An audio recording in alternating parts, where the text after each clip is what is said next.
All right, this thing going? Excellent.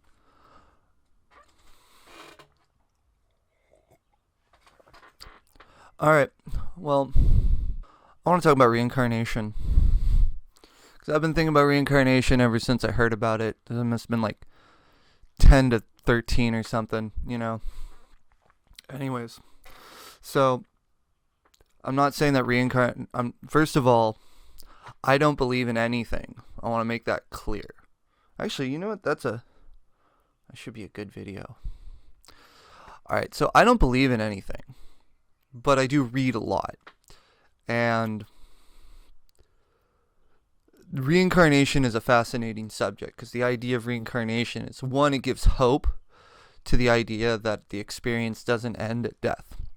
Alright, that idea is really, really good. It's a really powerful idea. However, it is a crippling idea because the idea that you could do anything throughout multiple billions of lives, it's kind of like, well, why would I do anything in this life? I could just relax and, hang out and try to establish my baser desires. And then again, a lot of reference material for this is in the Bhagavad Gita, and some psychedelic trips that I've done. But so the idea of reincarnation, though, is that you would transform over multiple lifetimes. Like your soul would evolve just as physical bodies evolve through replication. Just a cool idea. It's a cool idea. But there's one thing is I always thought hey, what if when you reincarnate, it doesn't matter what time you reincarnate into. Okay, and this would be a sort of an Elder Scrolls based leveling system for incarnation of souls. So the more technology you embrace and the more modernism and progress you embrace, the more you incarnate into the future. And the more history based and more earth based your lifestyle, the more you incarnate into the past. And so this idea that this is I call it non-linear reincarnation. It's basically you would determine through your actions and your choices where exactly you would land and where you would end up.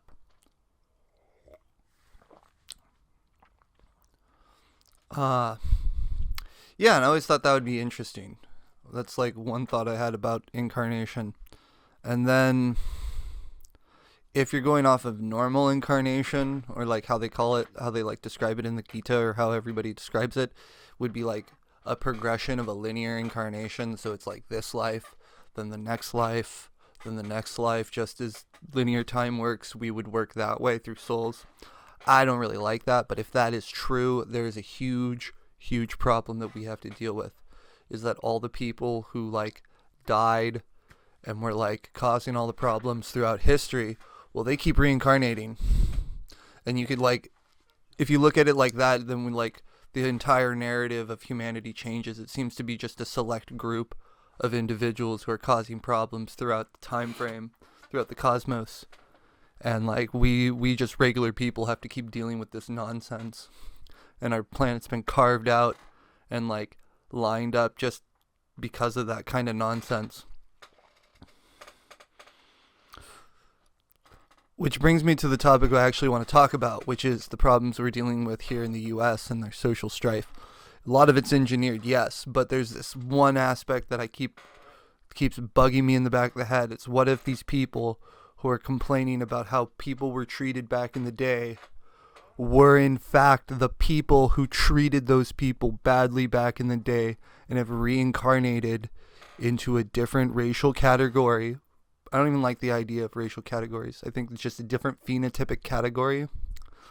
And so this idea would be that, and this is supported in the Bhagavad Gita, they talk about the people, the abusers, they become what they abuse. So if you slaughter animals, you're going to reincarnate as one of those animals just to be slaughtered. Or at some point that entity will incarnate at a higher level to oppress on you. Alright, and that's then it becomes an even scarier thing, because then we have to consider the kind of world that we're actually going to create, that we're going to reincarnate into. And that's the most like scary thing about it. If it's actual reincarnation, it doesn't, then it really matters, because you have to keep coming back. It's like the bed. It's like you constantly have to keep sleeping in the bed you made, you know? Then back to my original point, which is like, okay, maybe all the people stirring shit up now are the same people who were stirring shit up back in the day, you know? What about that?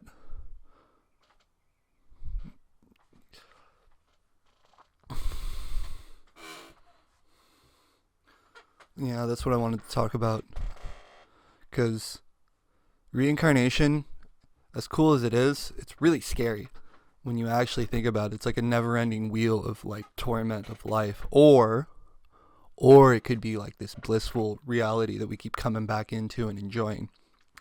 But then it's like it's all up to us. It's all up to our choice. And like, but it's not even up to our choice. It's up to that asshole who's causing problems, you know? Because like everything's going to be fine if we're just like left alone. But that asshole over there, whoever that might be, you know, the proverbial other. So yeah, that's how I've been thinking about reincarnation. And then